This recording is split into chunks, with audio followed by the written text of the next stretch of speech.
esse assunto, né, que vem pegando muito aí a gente, que dói só de ouvir. Imagina para quem vive essa triste realidade da violência sexual contra crianças e adolescentes, que desestrutura toda uma família. Então a gente vai falar com quem lida com esse tipo de crime diariamente, para que possa alertar, né, nós, pais responsáveis, para que nós, enquanto sociedade, tenhamos um olhar mais aguçado, tenhamos mais atenção, para que a gente consiga prevenir cada vez mais esse tipo de crime, tá? Para que não chegue, né, a esse pós, né, tão traumático para tantas famílias. Quem vai nos ajudar nesse assunto é o delegado Geraldo, que está aqui conosco, Geraldo Costa. Estamos na DPCA, o Departamento de Polícia da Criança e do Adolescente, aqui na Madalena, no Recife. Eu já agradeço muito, delegado. Boa tarde, obrigado pela disponibilidade. Eu sei que a correria é grande. Me diga uma coisa para a gente começar essa conversa. Um mês especial, né, o mês de maio, um mês de combate a esse assunto, violência e abuso sexual. Tem tido algumas ações específicas para esse tema neste mês? Boa tarde a todos. Esse mês de maio a gente fez uma operação nacional, em parceria com a Polícia Rodoviária Federal, Ministério Público do Trabalho, que era a Operação Caminhos Seguros. Nessa operação a gente conseguiu fazer situação de flagrante, onde 3 pessoas foram autuadas por exploração sexual no município do interior, em Paudalho. Fora outras diligências que a gente fez, operações aqui na cidade do Recife mesmo, onde a gente conseguiu resgatar alguns menores em situação de vulnerabilidade sexual, em ponto de prostituição. Me diga uma coisa, o senhor está acostumado, né, muitos anos lidando com esse tipo de crime. Eu estava conversando aqui com ele antes, Vivi, e ele já passou por aqui várias vezes. O que chama mais a atenção, né, do senhor ao longo desses anos, né? Que essa violência parte, um levantamento que o senhor tenha feito, parte de dentro de casa, parte, né, de um convívio extrafamiliar. O que chama mais a atenção nesse tipo de crime de violência sexual contra crianças e adolescentes, delegado? Bem, o que chama mais atenção é de ser um crime que ocorre no ambiente familiar. Muitas vezes o pai, o padrasto, são os principais responsáveis por esse tipo de crime. E em algumas situações, uma minoria, a gente vê que a mãe protege o acusado. É difícil falar isso assim, mas não são todos os casos, obviamente, mas em alguns casos a gente vê que a mãe, ela fica do lado do acusado contra a filha, inclusive não só em situações de filhas adolescentes, como até em situações de crianças de 4, 5 anos, a mãe começa a mentir e proteger o acusado, desconsiderando aquela situação em que a criança relata para ela que foi vítima de exploração sexual. E aí, nesse caso, se confirmado realmente essa proteção, a mãe ou a pessoa que protegeu, ela vai responder também? Obviamente, se ela tiver protegendo, omitindo informações, não procurar a polícia para tomar as providências legais, a mãe ou qualquer outro responsável pela criança que tenha conhecimento desse tipo de crime, não procure, seja o Conselho Tutelar, o Ministério Público, a Polícia Civil, ou até mesmo a ligação para a Polícia Militar no momento que o crime está ocorrendo, essa pessoa pode vir a responder sim pela sua atitude, pela sua omissão. Agora, o senhor falou que esses casos acontecem, em maioria, no ambiente familiar, o que é muito triste, lamentável demais, mas a gente trouxe aí da semana passada para cá 3 casos, né? Um no colégio particular, 3 alunas que teriam sido abusadas pelo professor, outra de uma criança de apenas 3 anos, uma menina que teria sido violentada por um funcionário da creche, e hoje a gente trazendo esse caso de uma menina que teria sido também violentada numa escolinha de futebol, né, numa sala que estaria cheia de bichinho de pelúcia, de brinquedos, ou seja, 3 casos fora de casa, né, extrafamiliar.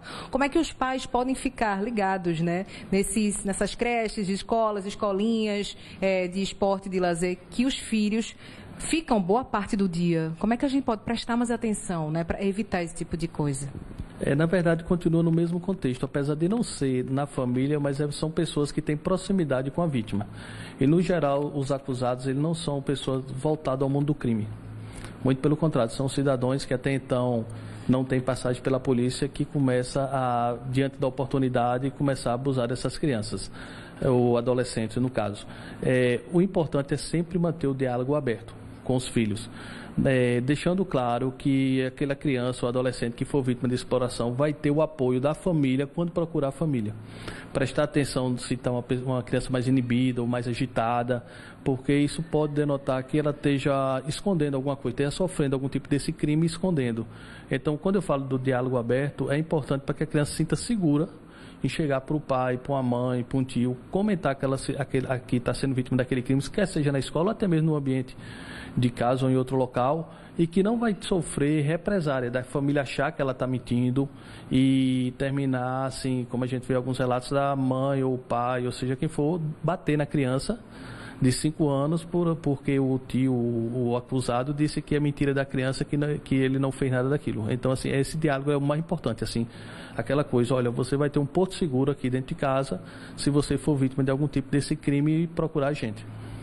E para a criancinha que ainda não verbaliza, ou até o adolescente que tem algum transtorno, né, não verbal, por exemplo, como é que a gente pode ter esse olhar atento? Não desgrudar da criança seria o caso?